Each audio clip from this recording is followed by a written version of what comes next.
Shalom adik-adik, kita bertemu lagi hari ini lewat cerita dengan judul Tidak Mengerti Namun Percaya.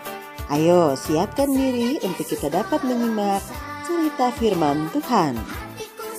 Sebelum kita masuk dalam cerita di hari ini, akan mengajak adik-adik untuk kita berdoa bersama. Lipat tangan dan tutup mata, kita satu di dalam doa. Tuhan Yesus, kami percaya kepadamu, karena Tuhanlah yang menjaga dan melindungi kami. Terpujilah Engkau di tempat yang maha tinggi. Di hari ini kami akan mendengar cerita firman-Mu. Kami mohon biarlah Tuhan yang pimpin kami, sehingga apa yang kami dengar boleh menjadi bagian di dalam kehidupan kami sebagai anak-anak.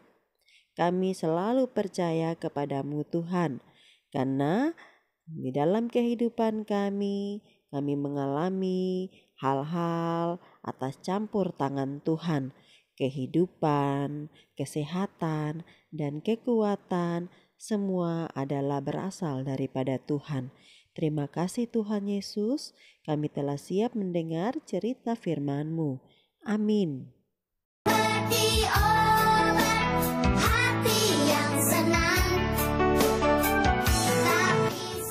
Setelah mendapatkan cerita di hari ini, kiranya anak dapat menceritakan kembali siapa malaikat yang mengunjungi Maria. Nah, tujuan yang kedua, apa jawaban Maria sewaktu menerima apa yang disampaikan oleh malaikat? Nah, untuk tujuan yang ketiga, sebagai anak-anak kita juga mau memberi diri dan percaya kepada Tuhan lewat setiap pengalaman-pengalaman hidup yang kita alami, baik pribadi maupun bersama papa dan mama ataupun bersama keluarga teman-teman. Iya, mari kita simak. Lukas 1 ayat 26 sampai 38. Pemberitahuan tentang kelahiran Yesus. Dalam bulan yang ke-6, Allah menyuruh malaikat Gabriel pergi ke sebuah kota di Galilea bernama Nazaret kepada seorang perawan yang bertunangan dengan seorang bernama Yusuf dari keluarga Daud. Nama perawan itu Maria.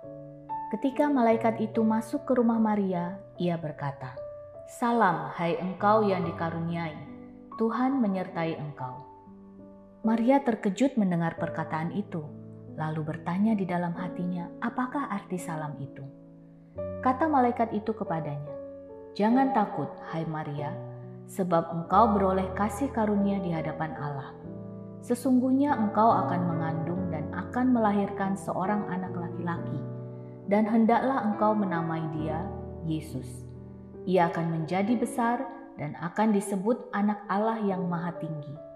Dan Tuhan Allah akan mengaruniakan kepadanya tahta Daud, bapa leluhurnya, dan ia akan menjadi raja atas kaum keturunan Yakub sampai selama-lamanya, dan kerajaannya tidak akan berkesudahan." Kata Maria kepada malaikat itu, "Bagaimana hal itu mungkin terjadi, karena aku belum bersuami?" Jawab malaikat itu kepadanya, "Roh Kudus akan turun atasmu, dan kuasa Allah yang Maha Tinggi akan menaungi engkau. Sebab itu anak yang akan kau lahirkan itu akan disebut Kudus, Anak Allah. Dan sesungguhnya Elisabet sanakmu itu, ia pun sedang mengandung seorang anak laki-laki pada hari tuanya, dan inilah bulan yang ke-6 bagi dia yang disebut mandul itu. Sebab bagi Allah tidak ada yang mustahil." Kata Maria, "Sesungguhnya aku ini adalah hamba Tuhan. Jadilah padaku menurut perkataanmu itu." Lalu malaikat itu meninggalkan dia.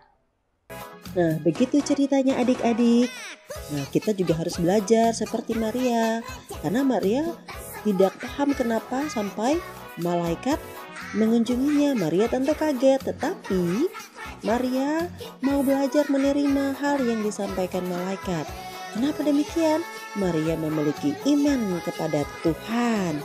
Begitu juga dengan kita harus belajar untuk menerima segala kehidupan kita dan percaya selalu kepada Tuhan, melibatkan Tuhan dalam kehidupan kita.